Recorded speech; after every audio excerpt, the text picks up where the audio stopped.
a beautiful English evening with no rain whatsoever beating against our window panes, suggests that you like the book perhaps almost as much as we do. And what a pleasure it is to be joined by Cathleen Schine, who has for years brought some light to our lives. We've read and appreciated her books for such a long time. And the Grammarians, when it came out, was a high point for us because, in part, it must be said, the hunt for it was quite remarkable. We finally had to track down a copy from America because it was not officially published in this country. And for years, well, years, months at least, Kate and I have been working hard to bring it to customers over here because we think it is such a delight. Kathleen, thank you for joining us. Thank you for agreeing to talk about your writing and your book. Well, thank you for hunting it down, and I'm so glad you appreciate it. But now that I've heard your accent and realize you're American, I'm less surprised, but just delighted. Kathleen, I think you might be willing to offer us a little reading to start with. Sure. I just want to say give you a brief introduction. The book is about identical twins.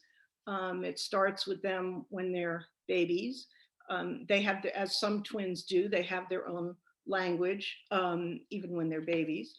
And it's about how their love of language, and it's about my love of language, and how eventually their love of language kind of takes two different paths. And one is prescriptivism, which I don't know if this is an issue in England, but it still is here, which is kind of amazing, which is the sort of, you must not have a dangling participle. You can't end a sentence with a preposition. You can't use there as a singular word. And there are a lot of language scolds. And on the other hand, there are the linguists. In linguistics, basically the idea is language is living. We look at it to understand it, not to tell people what to do. So they go off in different directions. So I'm going to just read a quick excerpt from Daphne, who's the younger twin by 17 minutes. And she has landed a job as a young woman in New York City as a copy editor at a magazine called Downtown, which is an alternative newspaper modeled loosely on the Village Voice, where I worked briefly around 1980. But she is a copy editor there, and so she fixes everybody's grammatical errors. Daphne was lucky, she thought, that her job served as a surrogate boyfriend. Her job was demanding and capricious, jealous of her time, and filling her inner life with its needs and moods. There are rhythms, she told her sister Laurel. It's uneven, raggedy, like the breathing of someone who just ran up a hill. 1 minute, a fact checker is crying, and the layout guy is on the roof getting high, and the reporter you're working with starts yelling that he doesn't care if his participles dangle, and then the proofreader corrects the correct spelling of Cincinnati to the incorrect spelling of Cincinnati, and then suddenly, just like that, the noise stops, the commotion stops.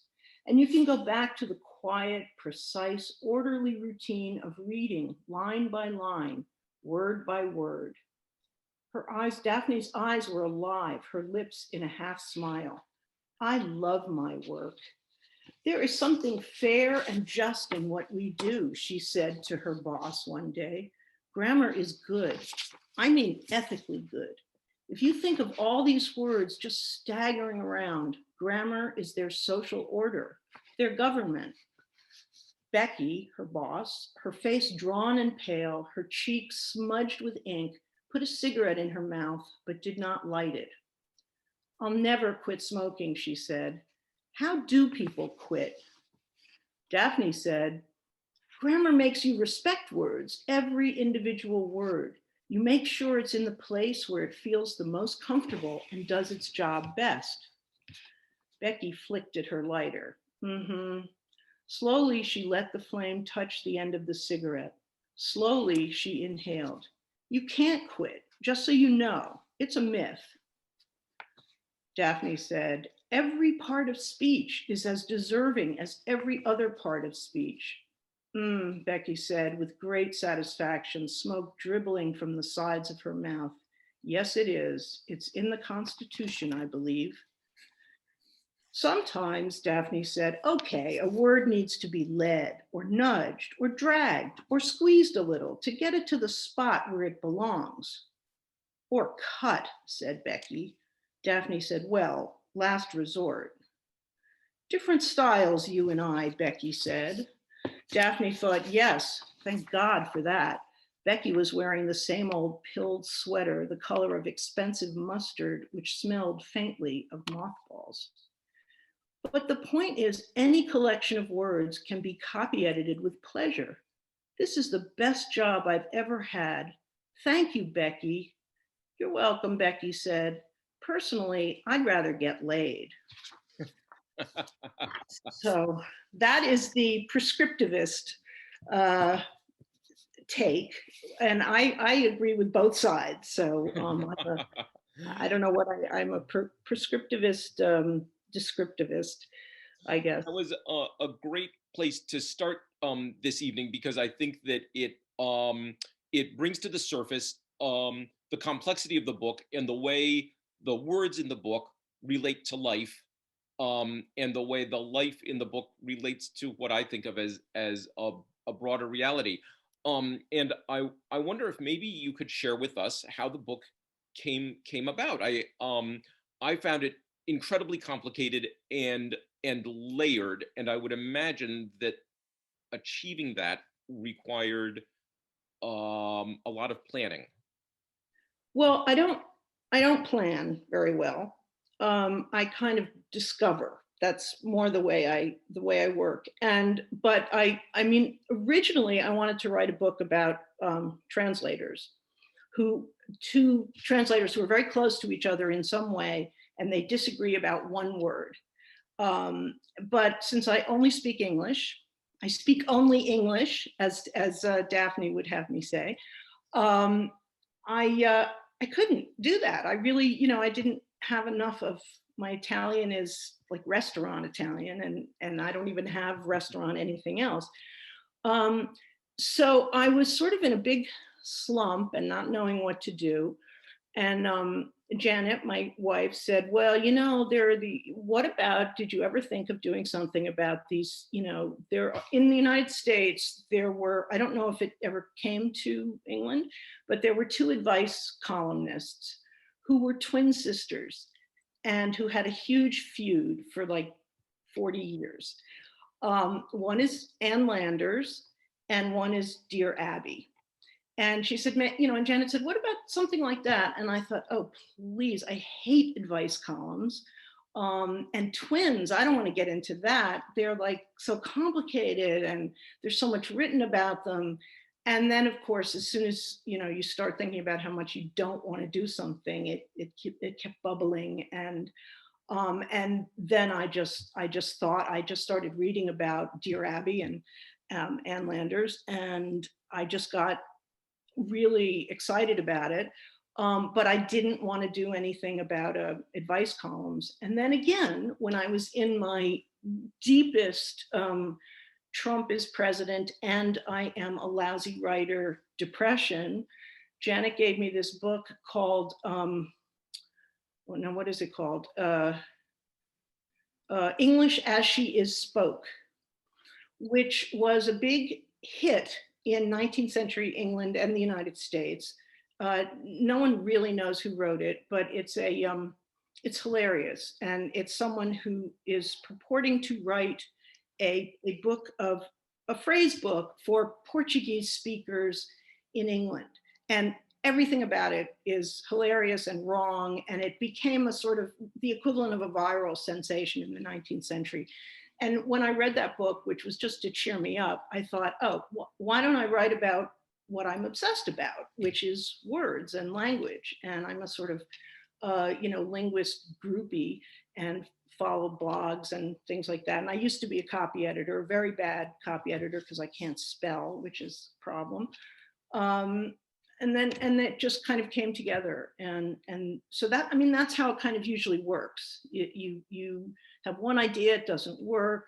Then you have another idea that doesn't work either, but you push them together and somehow they form this synthesis that then works. And then, and then I got to read lots of, I had the excuse of just reading Dr. Johnson's dictionary, which is online, all of it. So that part was just, a thrill and a treat.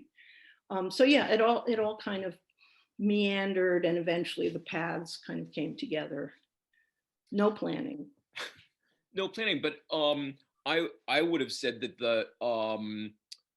the richness of the book and the complexity of it implied, at the very least, a lot of rewriting and going back and revisiting.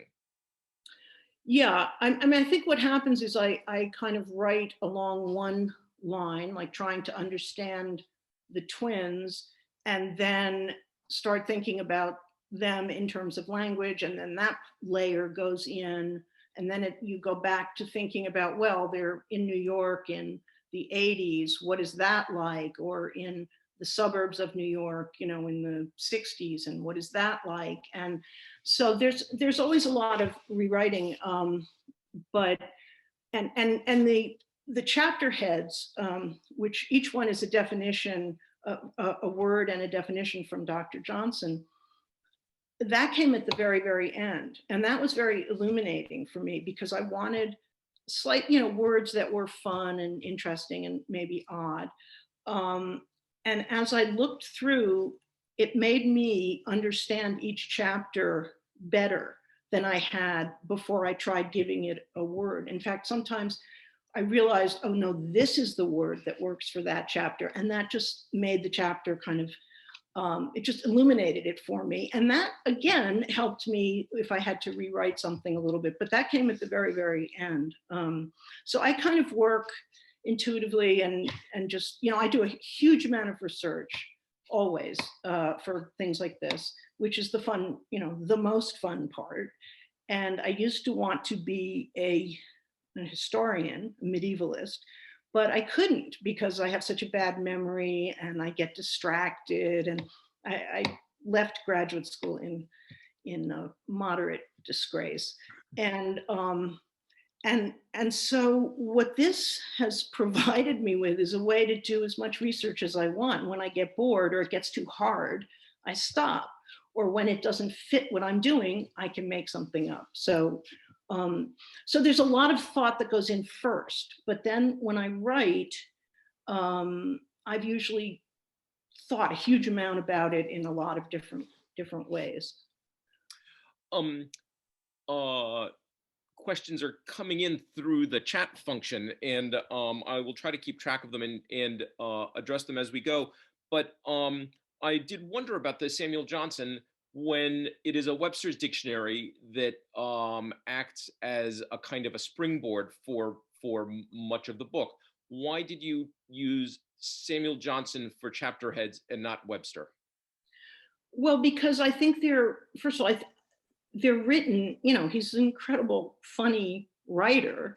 And I also wanted another perspective and another era, because words are, they change over time and they are interpreted differently in one place or another by one person or another. So I think if it had just been Webster's dictionary, it would have been a little bit too tight, claustrophobic almost. And I just wanted to give the feeling of language as a kind of universal, meaning everybody's got it, but not universal, meaning it's the same everywhere, if you see what I mean. So Penny Haynes has asked, how did the Webster dictionary, why the Webster? What was it? Was there something about Webster in particular? Yes. I when I was first starting this, I read a wonderful book called The Story of Ain't. And it's a history of Webster's. Okay, now I'm showing my lack of memory.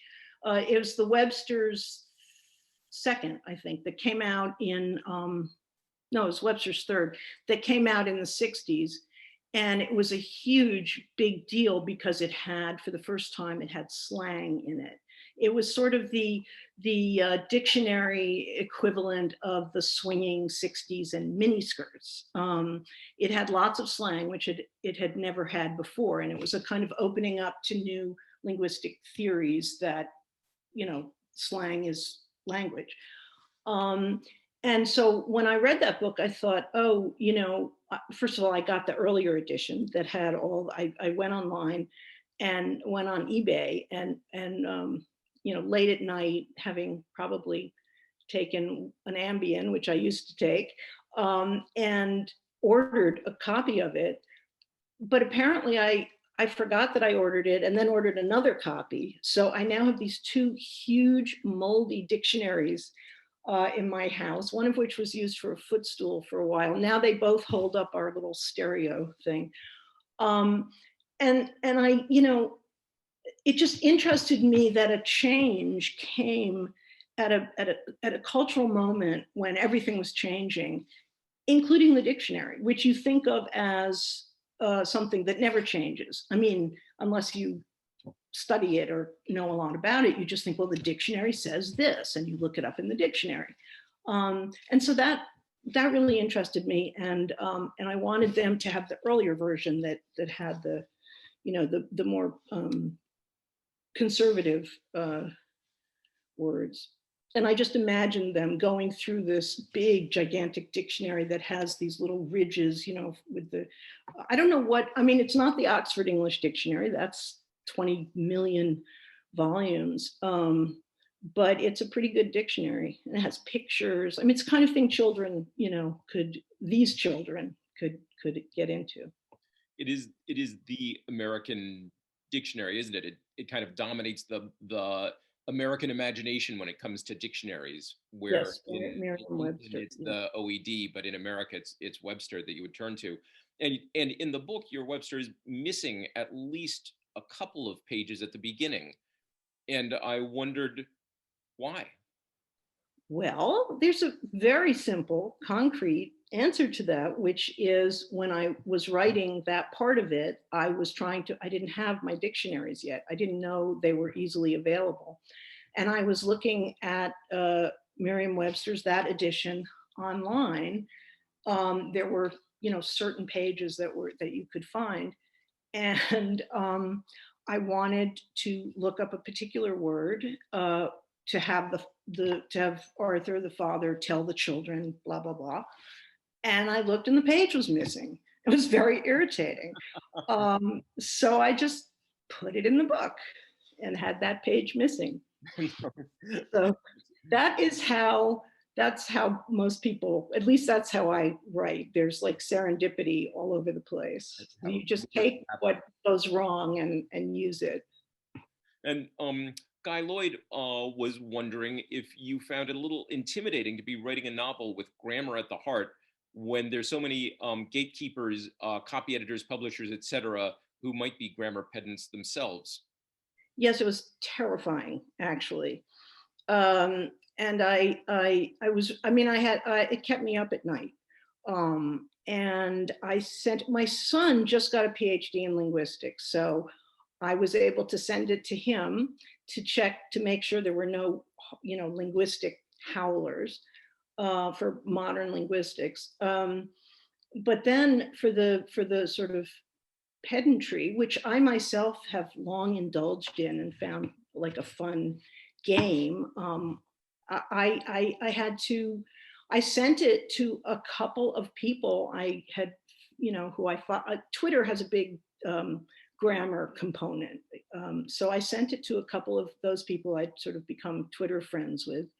And, for an old-fashioned kind of book about old-fashioned words and things like this, a lot of this has to do with online stuff and online friendships. But I sent it to people to say, are there any horrible mistakes here? And then when the copy editor at the publisher read it, You know, she still found stuff. And then afterwards, other people, just writers, friends who I'd sent it to, read it and found mistakes. And no, I was terrified, which is why there's an afterword, a little thank you saying, you know, there will be mistakes. There always are. Please don't. And I stand corrected is my motto. You uh, among the complications of the book, you slip in a number of changes in person, in tense. The end of the book is entirely a kind of a future tense coda. Um, was was that simply spur of the moment as you're typing, or is that something that you feel I felt worked structurally, but you make it sound as if you were not interested in structure on that level? Well, I'm interested, and when I read other people's, you know, I review books sometimes, and I'm always very interested in that. But I find that if I start thinking along those lines for myself, I become sort of paralyzed and self-conscious, and so I let it, you know, it can be a problem, and you can end up taking yourself seriously in a way that is inappropriate for when you're writing. That's sort of for rewriting. But no, those two, the part where it's in the second person and present, I think, and then the end, were both they just came out that way. I was very, very happy with the end. I wasn't sure how to end it.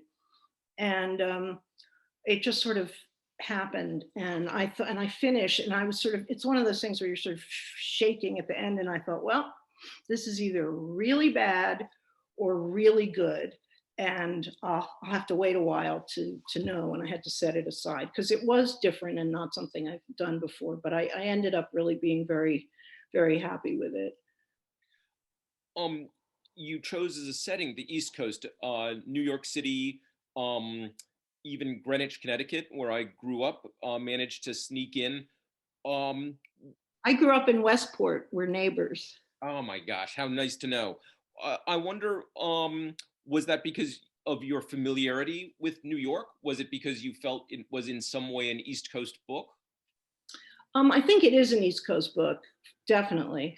And also, you know, I've lived in I lived in New York for about 40 years. Before that, in a suburb in Westport, a suburb of New York. And I've only lived in California full time, not even 10 years, I think. And that's not, for me, that's not enough time to really inhale the whole place. So, and also the twins were my age. And so when I thought of their childhood, what came to me was a suburb of New York childhood, and New York in the 80s when I was there. It just fit. But yes, I definitely think it was an East Coast book. I think I'm sure there are grammar schools everywhere, as there should be. Uh, but it just felt like it had partly to do with things that were happening in the 80s. And it was just what I knew, really. And I'm still trying to figure out like where the ocean is here. It's on the wrong side. And, it's 10 years later and I'm thinking, oh yeah, it's over there. So yeah, it takes me a long time to be embedded. Um, I'd like to just share a note. The ending is so powerful and had me weeping. Beautifully done. A great way of looking ahead and answering so many questions about their later life, which is really how it struck me. That add a feeling of kind of magical realism, and that both interrupted but also completed the book in a really lovely way. Now, people are also quite interested in the twins, and you use the twins on a number of different levels, and I wonder when did they become twins? When did twinship enter into the writing? Well, I think I start, after I after I rejected a whole lot of other things, I started with twins. So, and then it was a way of trying to express what I wanted to. I wanted some kind of feud. That's all I knew. It was twins, and they would feud about something. They would go in different directions about something. And then when I realized the book was going to be about language, that became really exciting and interesting. That's when it became a book.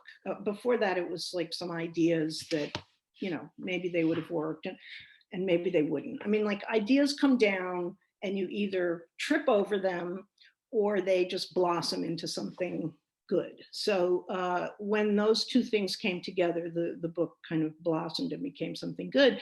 And the more I looked into twins, which I was so reluctant to do because it's so complicated, but I saw, twins were very badly treated in the not so distant past. I mean, they were separated because it was thought that would be better for them. They did experiments like this was actually in England, putting one twin in a sort of working class family and the other in not upper class, but upper middle class family, and then watching to see what happened, things like that, not telling them they had a twin. So there were all kinds of complicated things that I didn't get into, but they were very, very interesting. And then I realized that sometimes a lot of what I'm interested in, not realizing it, is when and how something changes to something else. And so the idea of these two, and also I write about families.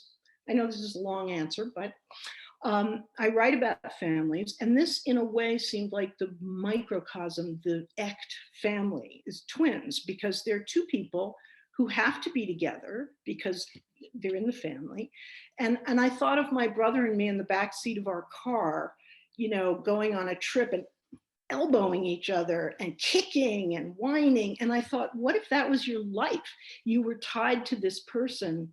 It's like you're in the back seat of the car in your seatbelt, elbowing each other for your entire life because you're twins.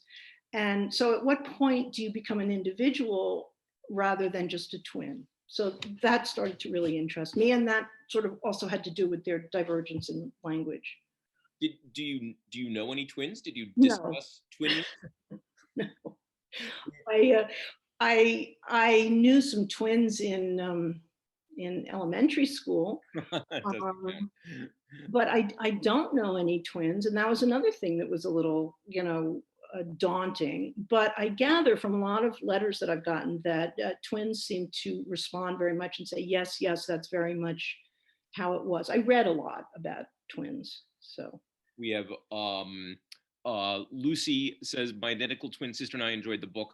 We had a language of our own when we were toddlers. I think the language is so handled so wonderfully, and that initial scene with the two of them speaking to each other, and you realize the parents are just hearing it as baby language, is just wonderful. And the way every once in a while they drop into their own language. Did you make the language up yourself? Did you? I had high hopes of yes. I mean, no, I didn't make it up. I wanted to. I thought I'm going to invent a whole language, and but a lot of this I just took from the Mitford's private language. I just mushed it around a little bit. Boodledidge, I think it's called, not unlike our presidential candidate who has a similar name. I think it's Boodledidge, and that the Mitford sisters just spoke to each other and to one another, and see that? So I just sort of fudged around with that. And there's also a little film called Poco and Cabo, I think, about twins who had their own language, which just turned out to be sort of mushed up German from their grandmother when they really looked at it. So that was very interesting, reading about whether there really are invented languages between twins, which there sort of are. Nathan Gower has a fairly technical question that I'm going to read to you. Prepare yourself. Okay. In the dispute between Daphne and Laurel, between prescriptivism and descriptivism, it seems Daphne sees Laurel's descriptivism as an attack on the function of language itself, using words to capture and convey something in the world. But Laurel's descriptivism seems to be about using language creatively and unconventionally to do essentially the same thing, conveying people's experience and making it real. Do the two not understand they're trying to use language to do the same thing, but in different ways? No, they do not. I understand it, and I'm so happy you understood it, but they don't, because they're in different camps, and they're also trying to distinguish themselves from the other.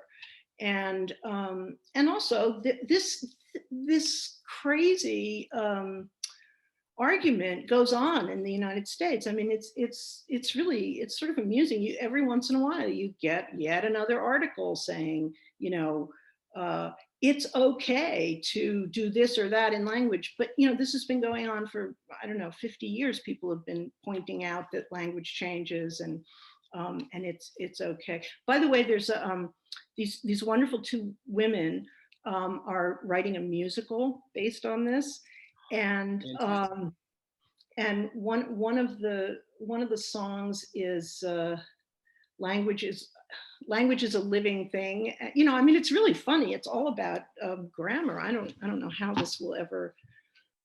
Well, first of all, there are no stages for it to play on at the moment, but it's an actual controversy that still exists in the minds of many people, and you still get corrected a lot for things that, my son, the one who's a linguist, I think just to torture his father, says, me and mom, or me and dad.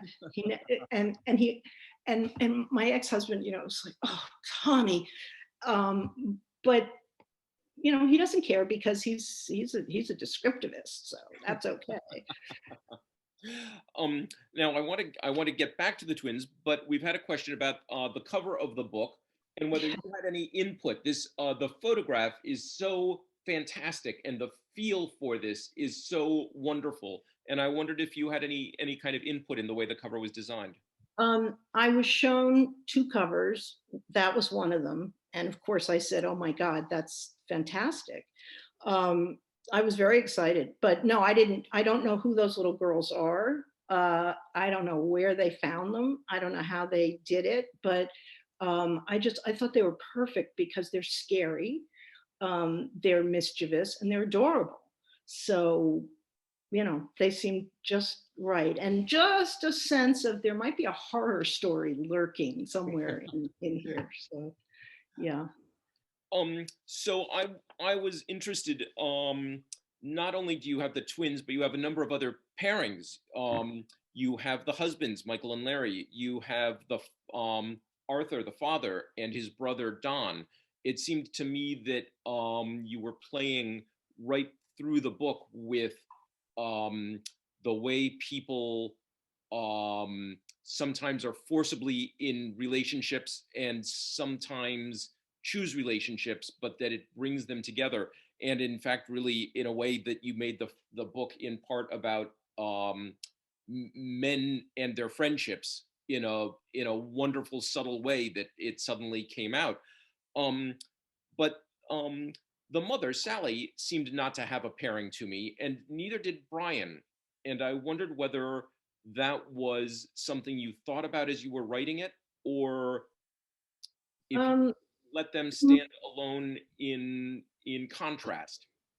that's interesting. I mean, that's an interesting question. I think the mother, I think she is paired with her husband to a certain extent, but I also felt that as a mother, I thought about this a lot, and I thought, she feels excluded, because in some way, and that I found an interesting thing to examine vis-a-vis her relationship with her two daughters, who were so close to each other, that sometimes she felt left out and didn't understand them.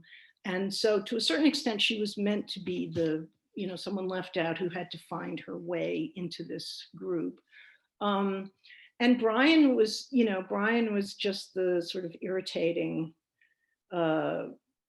cousin but he finds his way, he finds his pairing, he finds his other half. So uh, yeah, I did want him to find happiness. I felt it was important. that he not be a lonely bird watcher all his life.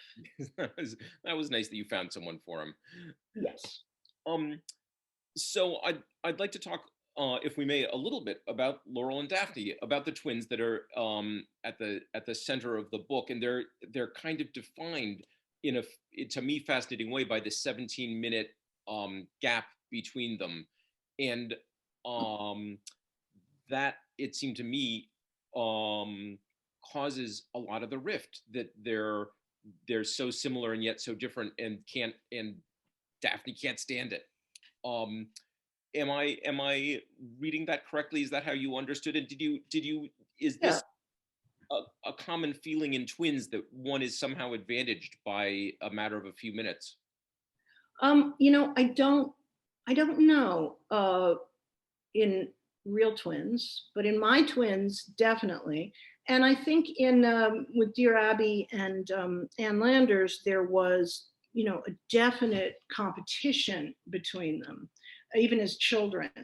Um, and that sort of sparked this interest in what it would be like to have someone as your sister who's exactly the same as you, but better at certain things than you are, or not as good at certain things, or does certain things first that you wish you had done first. And so in some ways, I think it's just a sort of intensified sibling rivalry, but really intensified because it's almost as if you were competing with yourself.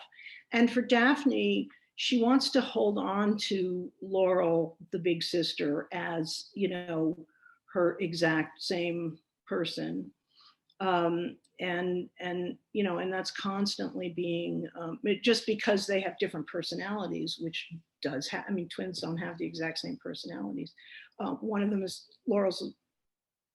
One is a little more outgoing or a little more adventurous than the other, and then they kind of switch um, as they get older. Their personalities lead them in different directions. Um, I It seemed to me that it distilled down a lot of what is generally about observations about sibling rivalry.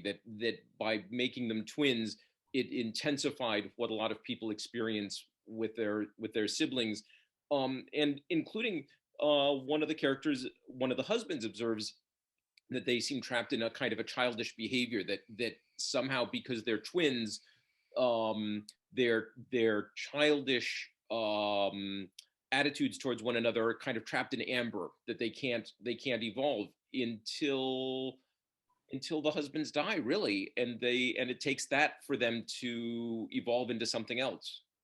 And then even then, a little bit, they go back to their childhood of of being together and sort of squabbling about minor things. But yeah, I mean, I just I thought everything about them allowed me to look at and try to understand the way a sibling feels about a sibling.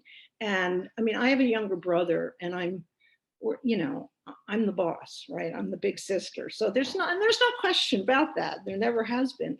And we're very, very close, partly because I'm the boss. So there's just no issue about that. But my wife Janet has two sisters, and I once went on a trip with them, and there was some squabbling, as there is among sisters, and I was right in there with it, and I thought, what am I doing? These are not my sisters. Why am I doing this? But there's that's another thing. I just found it interesting to think about sisters squabbling with each other, and just siblings in general.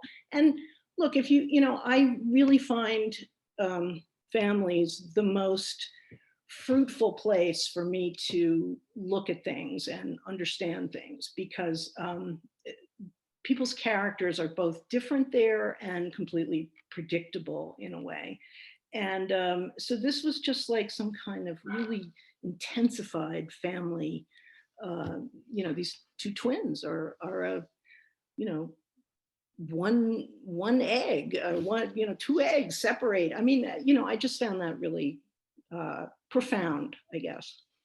I I felt the um I felt a brilliance in the dialogue of the book that was clever and sparkling uh, and funny and charming, but also filled with small little digs and tortures that gradually become greater and greater as the rift starts to manifest.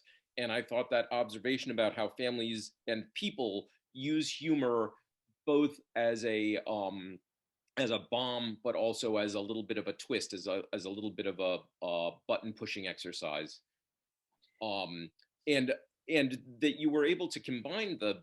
I'm sorry, I shouldn't keep saying nice things about you, should I? I should try. But it You was, can't see it because but I'm yeah. blushing. Um, I thought that it was remarkable to be able to use grammar and words and language and um, to put forward the character and the plot in the way that you did, to combine observations about it all, was fairly remarkable. Um, the the poetry versus grammar kind of issue is synthesized by a book that I was not familiar with at all, this American English Grammar, the Charles Carpenter Fries.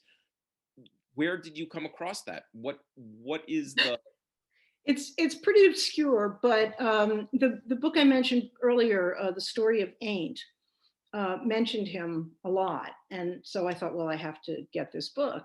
And I did. And I had an experience similar to Laurel's when reading it, because there are all these examples taken from letters that were written to the War Department, um, about people's sons or fathers or brothers. And but it what he discovered, what he had the brilliant idea of doing, before there were computer ways of gathering up a corpus of language examples. What he realized was, most language that you could study was formal language in books and in newspapers and in magazines. And he realized here was a place where he could find informal language, the way people actually spoke. And so he gathered up all these letters, but he uses them as examples of grammatical things that are happening in American English at that time. And so you get these little tiny quotes that are so heartbreaking. And I mean, wait, I have, so here's one. So here's a moment when Laurel has been reading this. The grammatical examples were all like that, sad and unique, because they were pieces of people's lives, scraps of lives on scraps of paper. It's like a Woody Guthrie song, she told her husband. The indefinite pronoun with number distinctive form, it's heartbreaking. And a preterite form used for the past participle in strong verbs. Listen to this. My folks may have wrote you. I hope I hain't done anything wrong or wrote anything wrong in this letter. I have broke my health to have a home to live in. He was the best boy I ever had and has give me most help. He lied about himself in the army and was took without letting me know anything about it. I wish you would see what has become of my son. Everything I have wrote is the truth. Laurel could not get that out of her head. Everything I have wrote is the truth. And for me, that was a kind of revelation that this improper English was a whole other truth and was a kind of poetry.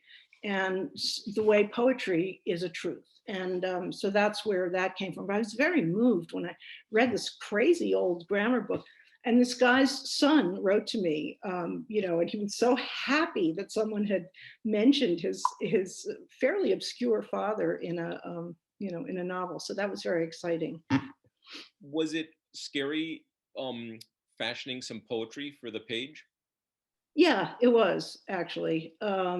and then I thought, you know what, I'll just say that that this poem wasn't, great, but, then she wrote better poems, and cover myself that way. I mean, I used to write poetry when I was in high school, and it was just the worst. And it was so bad that at one point I found a folder of it when I was in graduate school in Chicago, and I thought, oh my God, this is so embarrassing.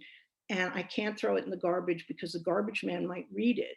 So I took it to the dump in Chicago, which was like this heaving, moving thing. And I left it at the dump.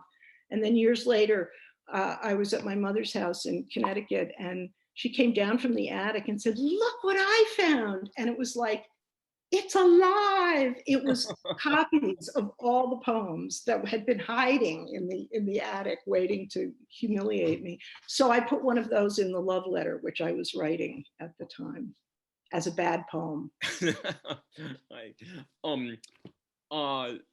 Nina has put up a question for you. She was a little unsure about the opening when the twins are talking as babies, but I liked the rest of the book very much. Perhaps it helped you to establish ideas about their language and relationship. And she's wondering if thoughts about babies can be adequately written. Did you try different openings? Are you happy with the opening yourself? What do you think the opening achieves? Okay, that's a really good question, as these have all been. I have mixed feel. I think the opening is good sometimes, and sometimes, for example, I read it to my mother before she died, and her eyes were bad and she couldn't really read very well. And I was just reading, and she could not follow it. And it's true, she was old and she was having trouble following a lot of things. But I thought, maybe it's a little bit too obscure. I'm not sure. But on the other hand, I thought it was kind of sweet and funny. And it was what I wrote first. So I think, and I wanted that a little bit of confusion to then sort of resolve itself when you realize what's going on. I'm not sure that I fully achieved that, but that was my goal. So now, thank you for that question. I'll be up all night thinking, what did I do? This is a terrible beginning. I should have started. No. But I felt very strongly that it set the tone for the rest of the book. That it was a little magical, a little odd, yeah. Yes, and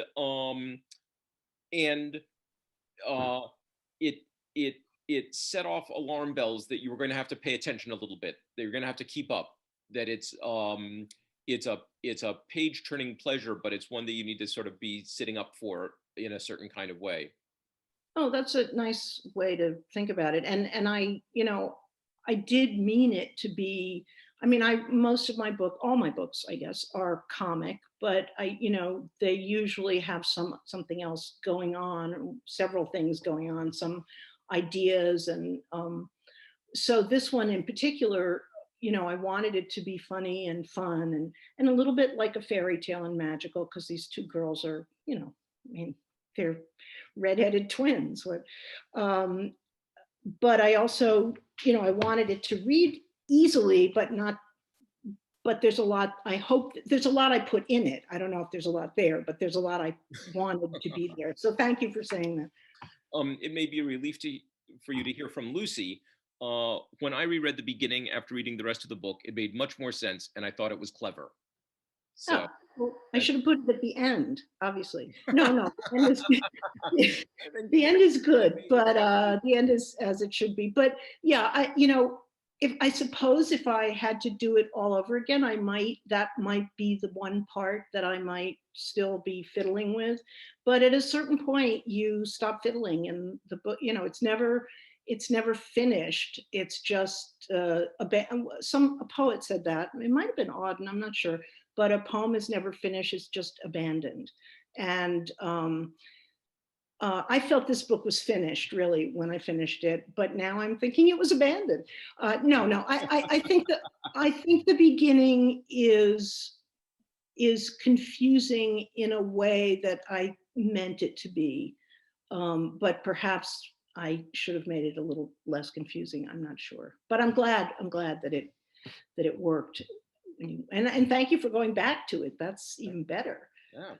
Now, Peter Forbes has asked, no, the above question is from Diana. Diana Forbes has asked, did your UK editor require any linguistic adjustments for UK readers? But unfortunately, you didn't have a UK editor. No, this is one of the mysteries for me of publication, which is I am rather famous in Italy, much more than I am here or anywhere else.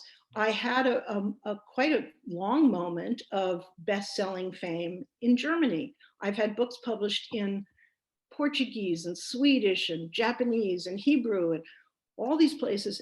England doesn't really seem that keen on me. So I had no English editor. There was no English edition. I don't know if I've ever gotten a review, even for maybe 2 books have been published in England, maybe 3, I'm not sure. But I've never gotten a review. It's just, I don't know, somehow it's not my territory, and I don't know why, since I'm a complete Anglophile. Maybe that's why. Maybe it comes off as a sort of, trying too hard to be as good as an English writer. I don't know, but it's always baffled me, actually.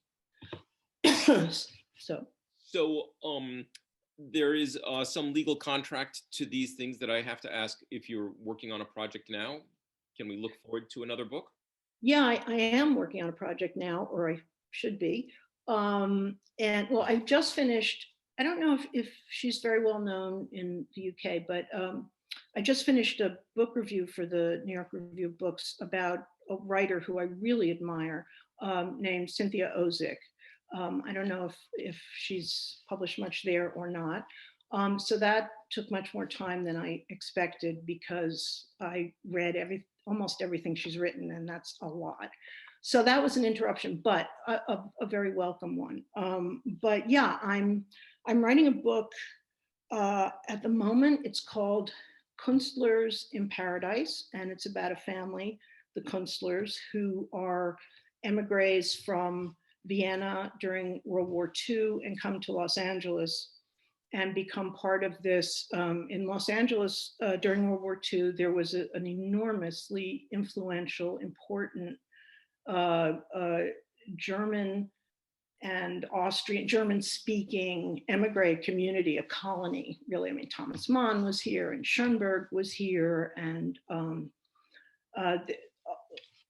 so it's about that, but it's also about someone during the pandemic, a boy who's stuck with his grandmother in LA during the pandemic, and his grandmother was the daughter of the Künstlers. So it goes back and forth. It's about exile, really. So that's what I'm working on. All right, that gives us something to look forward to.